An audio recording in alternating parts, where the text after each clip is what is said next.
chance of going any, I mean, they're looking at proposals that could force women to carry babies or fetuses at the point of even your heartbeat. So that's a pretty strong line right there. So do you think that this has a chance of succeeding in a climate where that has already passed the House? Well, I think especially in a climate where individual decision-making is being challenged, because let's remember that while that bill passed in the House, it has yet to pass in the Senate, and frankly, the discussions continue about whether it's constitutional on a federal level or not as well. So having said that, I think, again, back to maybe this is the best time to take a look at this kind of legislation that would say, let's make sure that victims of sexual assault in that crisis time, in that early window when they're first at the hospital, if indeed, because let's also remember that we don't get everyone going to the hospital right away or to a medical facility, but for those women who do go, and they need to be able to access what constitutionally is their right at this point. And so again, I think if we go to a woman's right to free and fair access to all of the medical resources available, then this would be a good time. If indeed people are so very concerned about all of Ohioans' access to health care. Sure. I think it's also really important to note that the pending heartbeat ban and also all the bills that have already been passed this year have no exceptions for survivors of rape and incest.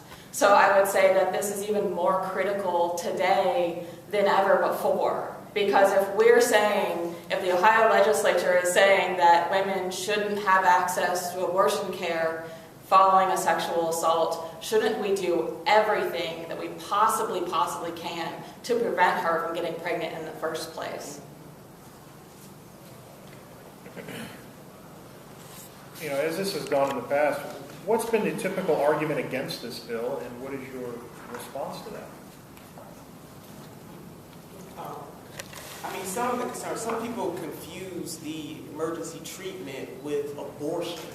The treatment that is given is not, it only works before the pregnancy begins. So we got to move the argument about whether or not you're pro-life or pro-choice. I would say that the people who should support the CARE Act should be about pro-life, and that is the life of the woman that was just a survivor of this heinous crime. So a lot of people confuse this with abortion, and this is not about abortion. This is about choice and access for the women.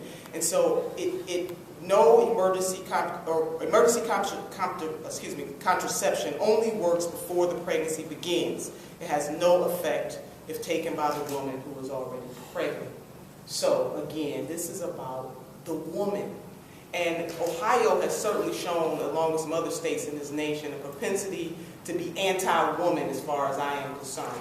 A lot of the abortion bills that have gone through the General Assembly have total disregard for a woman and her God-given and constitutional right to make the best decision for her life and for her body. But we can put all that to the side with the CARE Act. This is simply about access to treatment.